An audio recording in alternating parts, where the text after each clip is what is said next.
Hello everyone, my name is Jennifer and welcome to Best Kept Plans. Today we're going to be doing a budget with me for the paycheck that I will be receiving on October 28th, 2021 using the printable version of the Budget by Paycheck Workbook. If you all are interested in seeing that, please stick around.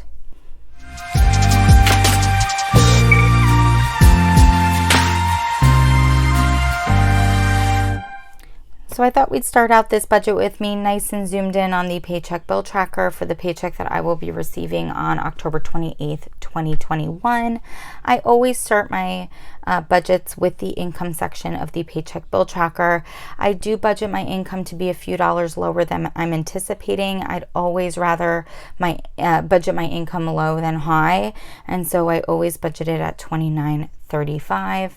For bills with this paycheck, we don't have a lot. This is the last paycheck for the month of October, and it is going to be used to pay bills that are in November. And those two bills are my rent as well as Spotify.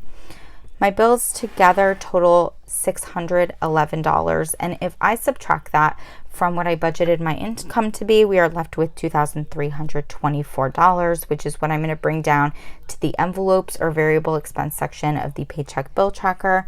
I always have the same variable expenses and the same amounts for each.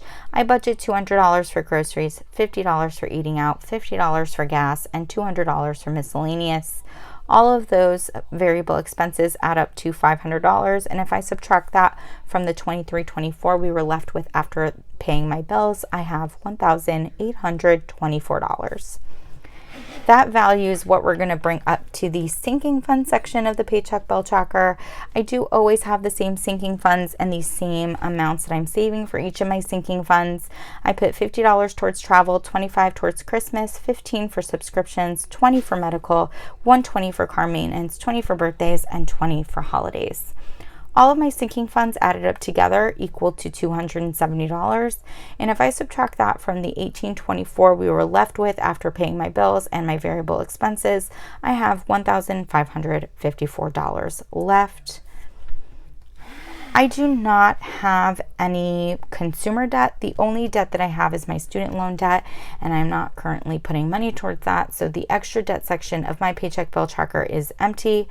Everything after my sinking funds goes down to the savings section of the paycheck bill tracker, and all of it is going towards my number one savings goal, which is my house savings goal. So that is going to receive $1,554, which will leave me with, oh, I filled this out wrong.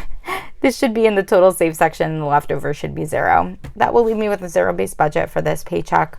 I'm really excited to be putting $1,554 down to my savings with this paycheck. My goal is always to put $1,500 from each paycheck into my house savings account. Last paycheck, it was a lot less because I had to pay a credit card bill, or really just something that I charged on my credit card, which was actually for work. I will be getting reimbursed. I have not gotten reimbursed yet. Once I do, though, that will go into my house savings, so it'll end up balancing itself out. But it's really nice to actually see that on the 28th when I get paid, I can make this transfer for $1,554 to my savings. Like, that is such, that feels so good. I love that. Also, with regards to my house savings, I did give an update in my September budget recap that I had somewhere around, it might have been like $7,600 left to save to reach the goal that I had made for myself for 2021, which was to save $30,000 towards my house savings. And I am intending with my October recap, which we'll be posting soon, sometime in the next week, I will be updating you all as to how much further I have, or how much progress I've made, and how much further I have to reach that goal. If I bring you over to the cash envelope breakdown, this section does not really change from paycheck to paycheck. I always put two 20s and a 10 towards eating out, a single $50 bill towards my gas, and for my miscellaneous cash envelope, things do change sometimes depending on what denominations I need to pull from that envelope for the 2021 savings challenges from the Budget Mom. I always pull those challenges from my miscellaneous envelope, and so for this paycheck, it's going to be a $100 bill, a $50 bill, two 20s, and two 5s. For my sinking funds, I always pull the largest denominations possible, which is what I have listed here. And then because I do have to pay my rent this month, which is something that I do pay in cash, I'm pulling out 300s and 650s to do that. That means when I go to the bank, I will be withdrawing $1,170. And that is what we will be stuffing with the cash envelope stuffing for this paycheck, which you'll be seeing in a couple of days. Woo, I flew through that pretty quick. It was kind of a basic budget for this paycheck. Nothing too exciting going on, which honestly I'm happy about.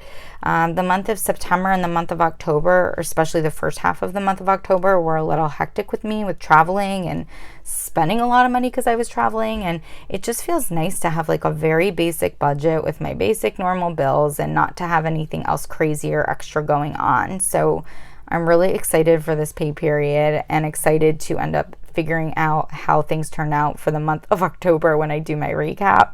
If you all end up having any questions about this budget, please do not hesitate to put them down below. And as always, everyone, please be safe. Bye-bye.